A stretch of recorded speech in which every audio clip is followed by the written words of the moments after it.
Are you concerned with driving a Class A motorhome? Well, let's watch these newbies hit the road for the first time. Hey everybody, first up for the driving experience is going to be Cecilia Arroyo. She's one of our new RV matchmakers and she is ready for action. But let me just double check. Did you check your mirrors? I don't know how to move them. Oh, okay. Well, let's get into that. To your left over there, you have a little four-way toggle switch. You see that? Yep, flip that switch to the left. And now you can move, using the arrows, move your top mirror up and down side to side. So find your best vision so you can see all the way down the side of the camper as best you can. Perfect. All right, now you toggle it to the right and try the same thing on the other side. Wonderful. How low should I be able to see? Well, you know, the blind spot mirror is supposed to be covering that spot right there, like underneath the door and the window and stuff like that. Okay. But as long as you can see down the side of the camper, and maybe by the time you're about 2/3 of the way, you start seeing a little bit of ground, okay? Perfect. Is that working for you? That's exactly where I'm at. So you're gonna pull out about 8 or 9 feet, and your e-brake is off, correct? Correct. All right, good, and you're gonna put it into drive. There you go. Oh, park. Braking gauge. Nope, yeah, maybe it is. So there's a lever down on the bottom, right above that parking brake, and you're just gonna pull up on it. There you go, now you're disengaged. It's good to take it easy. And just so you know, where this A pillar is over here on the right side, if you think you're gonna hit something, you're about 3 feet off of it. So we're right here in the lot here, we're trying to make sure that, you know, we wanna let people know you don't have to be extremely experienced with large vehicles to be able to drive one of these things.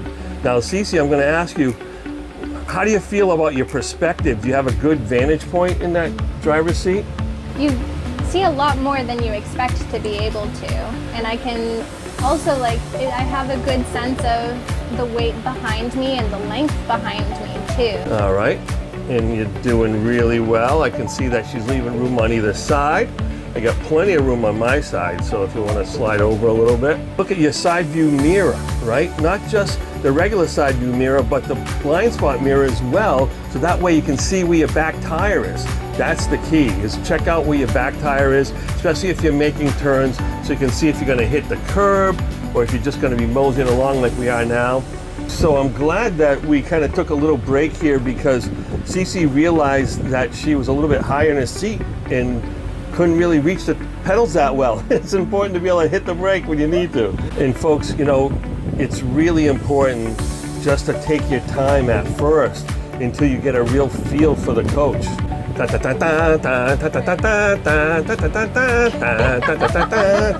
We're gonna go around this nice travel circle because it is a right turn only, although it's not marked that way.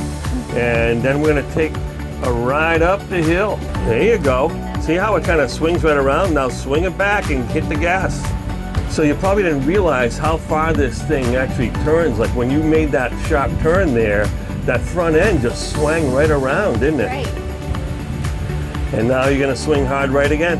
Could I go around one more time? Okay, go ahead. What I'm doing right now is sort of like getting a feel for how it turns. This is a really Oh nice yeah, place to do like it. a feel on how the radius works and depending Yeah. on how much the wheels turn. Yeah, that's a good way of teaching yourself, taking that circle again. All right, now you're gonna bang a right because we're gonna go up the hill. All right, everybody, now it's time for Grant Mercier to take his trip. First time in a Class A, driving a Class A? Yeah, first time. All right, so we're gonna take it slow and easy. Now you're gonna stay in the left lane over here, but it's good that you're accelerating. We're already at, well, a little overdrive there. All right, yeah, it's a little Yeah. switch of it. Yeah, so this lane pops right up. So start getting on the brake, put your left blinker on, and right here down this lane, and put your right tire on the lane line. And the reason being, it gives you that extra width that you need to make that turn. All right, so people will go around you. I'm gonna go after Yeah, right this. after this guy, you can sneak right in there, turn late, there you go. Make sure you have plenty of room around those little median signs. And that, boy, good job. Not bad. It is a big rig. As long as you understand your perimeters, you should be good. But, you know, more importantly, you know, you have to anticipate the braking a little bit coming down that hill, right? Correct, yeah, I was just saying, definitely you know, stops a little bit slower than any average car, obviously. You got all that weight, so got a good vantage point for me. Taking a look at my mirrors, seeing good on the backside. Yeah. In time, you guys are going to be able to teach your customers how to drive. But I have to say, you both had a lot of courage and you both did a great job today. Good, thank you. Thank you so much.